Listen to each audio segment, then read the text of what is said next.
10월 17일 오늘의 말씀은 열왕기상 17장 8절에서 24절입니다.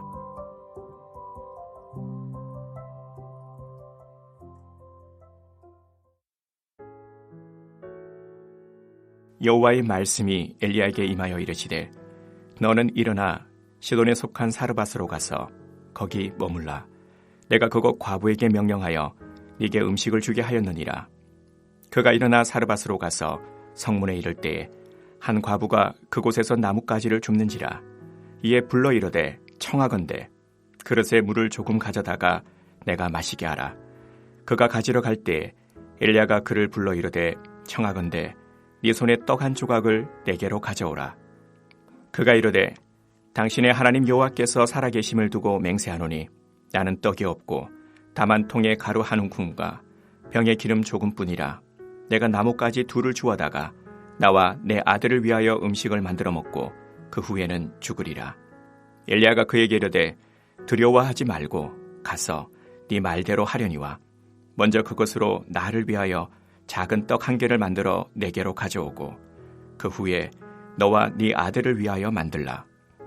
이스라엘의 하나님 여호와의 말씀이 나 여호와가 비를 지면에 내리는 날까지 그 통에 가루가 떨어지지 아니하고 그 병에 기름이 없어지지 아니하리라 하셨느니라.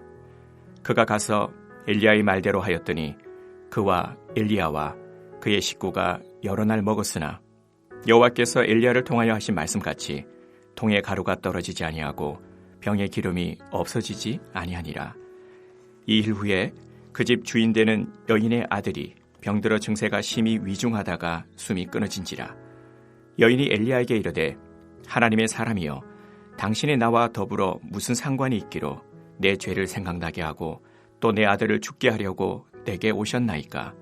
엘리야가 그에게 그의 아들을 달라 하여 그를 그 여인의 품에서 받아 안고 자기가 거처하는 다락에 올라가서 자기 침상에 누이고 여호와께 부르짖어 이르되 내 하나님 여호와여 주께서 또 내가 우거하는 집 과부에게 재앙을 내리사 그 아들이 죽게 하셨나이까 하고 그 아이 위에 몸을 3번 펴서 엎드리고 여호와께 부르짖어 이르되 내 하나님 여호와여 원하건대 이 아이의 혼으로 그의 몸에 돌아오게 하옵소서 하니 여호와께서 엘리야의 소리를 들으심으로 그 아이의 혼이 몸으로 돌아오고 살아난지라.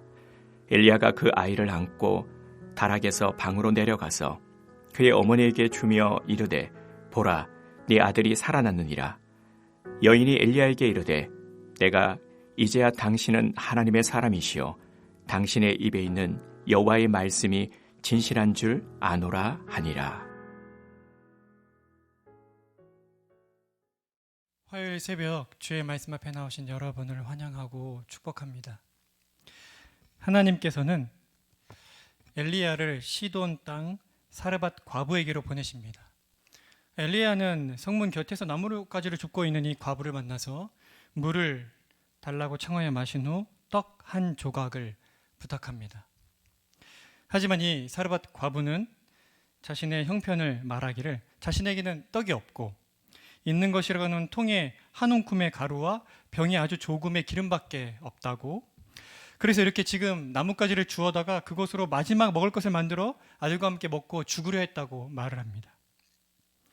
이 엘리야는 하나님께서 내게 친히 말씀하신 것이 있으니 그것을 가져다가 마지막으로 먹을 것을 만들어 작은 떡 한 개를 만들어 내게로 가져오면 하나님께서 다시 비를 내리시기 전까지 당신의 통의 가루와 병의 기름이 떨어지지 않을 것이라고 알려줍니다. 이 과부는 엘리야의 말에 순종합니다.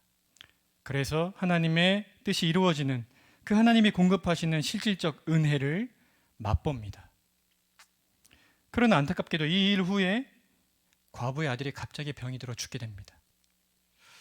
여인은 아들의 죽음이 자신의 죄 때문이라 여기며 엘리야에게 하소연을 합니다. 왜 당신이 우리 삶에 개입하셔서 내 죄를 생각나게 하며 또 왜 내 아들이 죽게 만드셨습니까? 물론 엘리야가 죽인 것은 아니지만 이 모든 일이 엘리야와 관련이 있다는 생각을 하게 된 것입니다. 무엇보다도 선지자 앞에서 이 일 때문에 자신의 옛 죄가 떠올라서 그 죄 때문에 자신의 아들이 죽은 것은 아닌지 그것으로 인해 괴로워합니다.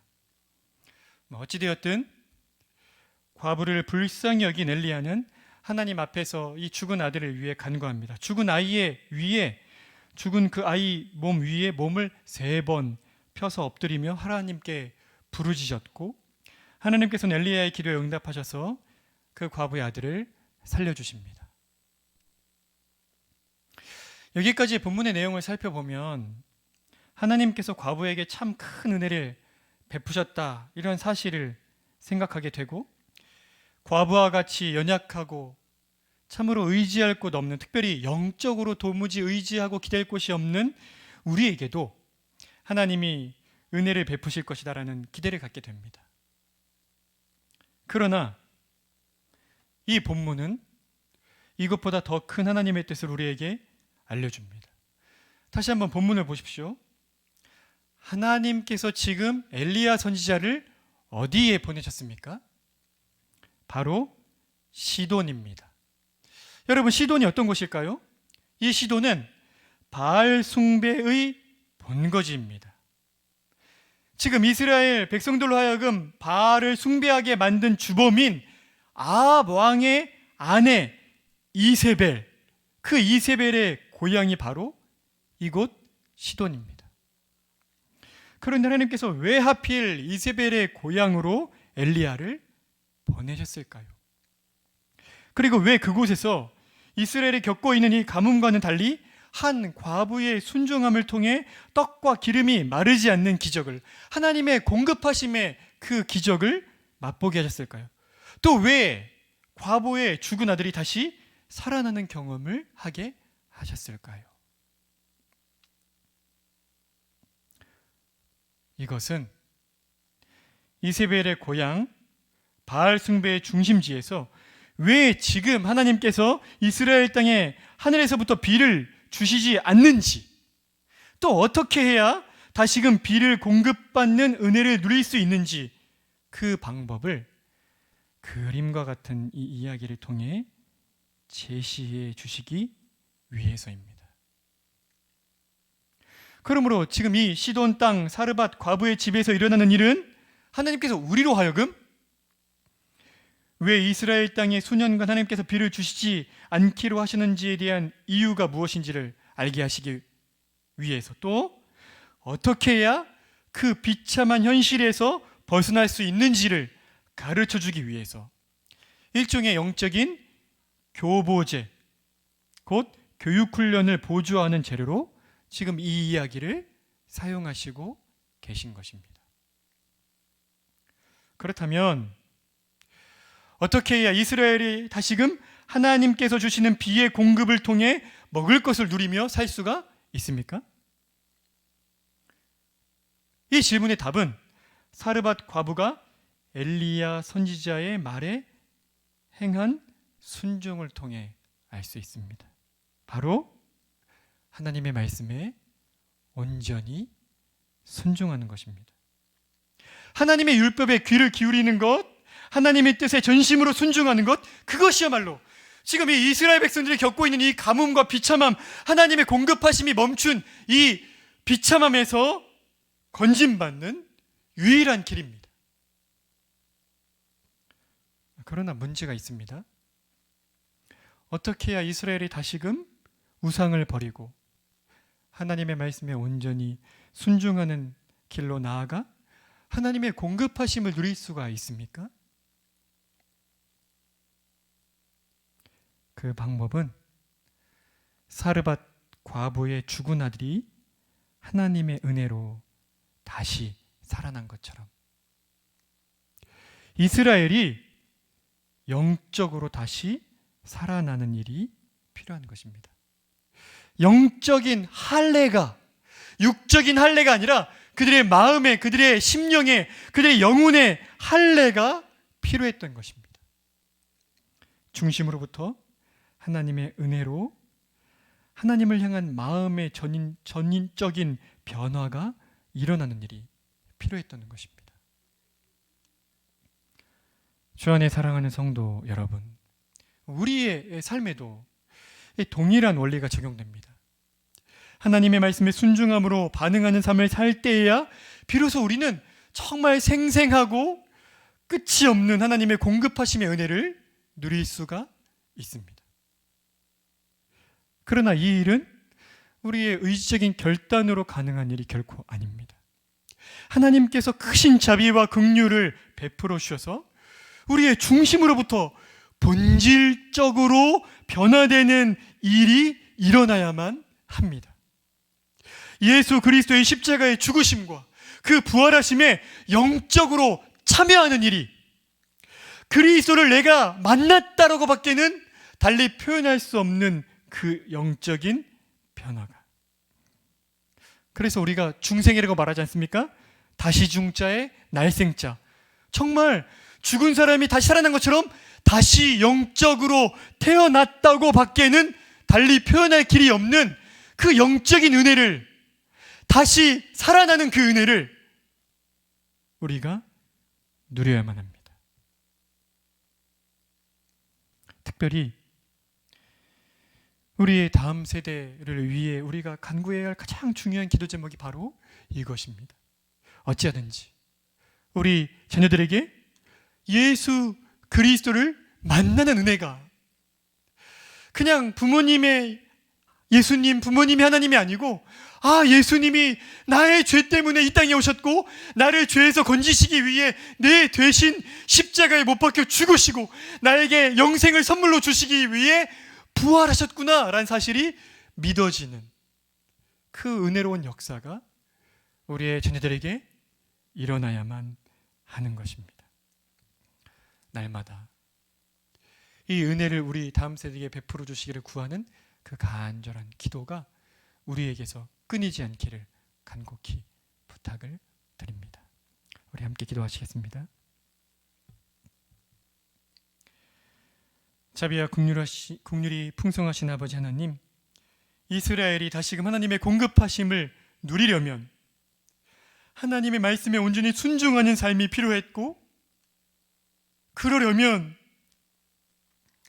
영적인 할례가 필요했습니다.